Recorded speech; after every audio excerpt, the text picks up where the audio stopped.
A Knight of the Seven Kingdoms stops inquiring about what honor is in episode 4 and begins to wonder if the expense is worthwhile. Dunk has so far operated under the straightforward tenet that stating the truth, standing tall, and doing the right thing will all be sufficient. However, Westeros responds to him in episode 4 with silence, followed by repercussions. It's not a noisy episode. There are no marching armies. There are no dragons yelling in the sky. Episode 4 gradually tightens the rope instead, making every decision seem risky. In the 4th episode, a Knight of the Seven Kingdoms stops asking what honor is. She starts to question whether the cost is worthwhile. Up until now, Dunk has operated by the simple principle that speaking the truth, being a strong person, and acting morally will all be enough. But in episode 4, Westeros reacts to him with silence and then consequences. This episode isn't very loud. No marching armies exist. The sky is devoid of dragons shouting. Instead, episode 4 steadily tightens the rope, making every choice appear dangerous. Every glance he receives makes him feel colder. Every discussion feels like an exam. His surroundings now only question his usefulness rather than whether he is correct. Honor versus power, the silent war. One of the most significant realities of Westeros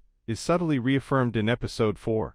Power doesn't have to justify itself. Honor always prevails. Those in positions of authority are free to move. They talk slowly. They never put themselves in danger unless it is advantageous to them. Dunk, on the other hand, puts everything at risk and receives nothing in return. The Seven Kingdoms were never intended to reward decent men, as this episode makes evident. They were constructed to defend those with strength. Egg, the king's education. Egg learns in silence while Dunk struggles publicly. Egg's development depends on episode 4. His increased sight, not his increased speech. He observes how the rules alter according on the speaker. He observes how authority distorts the truth. He is aware that while honor by itself cannot change the world, power may choose who lives. Egg is sharpened by this incident rather than hardened. You can sense the future monarch emerging through comprehension rather than ambition. Egg is discovering what Dunk continues to deny, the frailty of goodness devoid of power. Episode 4's tone, smothering reality. The restraint of episode 4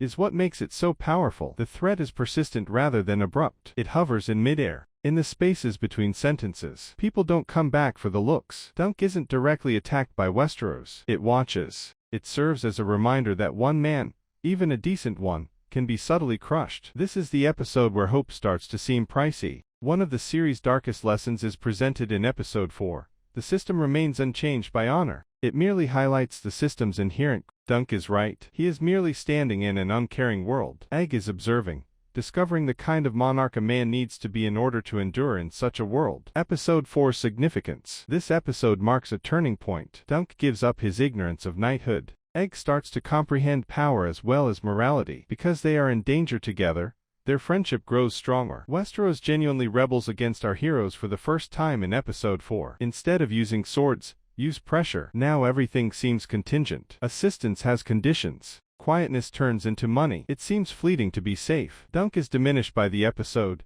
not because he is weak, but rather because the society that surrounds him is set up to smash people. Later on, this world will give rise to despots, insane rulers, and never-ending conflict. The early decay is shown in episode 4. The first time Westeros genuinely rebels against our heroes is in episode 4. Not with swords, but under pressure. It all seems conditional today. There are conditions to help. Silence starts to have value. It feels fleeting to feel safe. Dunk is diminished by the episode, not because he is weak, but rather because the system in place is made to crush people. This is the same universe that would eventually give rise to despots, insane monarchs, and never-ending conflict. In episode 4, the early decay is shown. In episode 4, Westeros actually rebels against our heroes for the first time. Under pressure, not with swords. These days, everything feels conditional. Conditions are in place to assist. Silence begins to be valuable. The feeling of safety is short-lived. The event diminishes Dunk, not because he is weak, but because the existing system is designed to undermine individuals. This is the same cosmos that would eventually produce despots, mad kings, and endless strife. The early deterioration is demonstrated in episode 4. Egg is the main focus of a Knight of the Seven Kingdoms.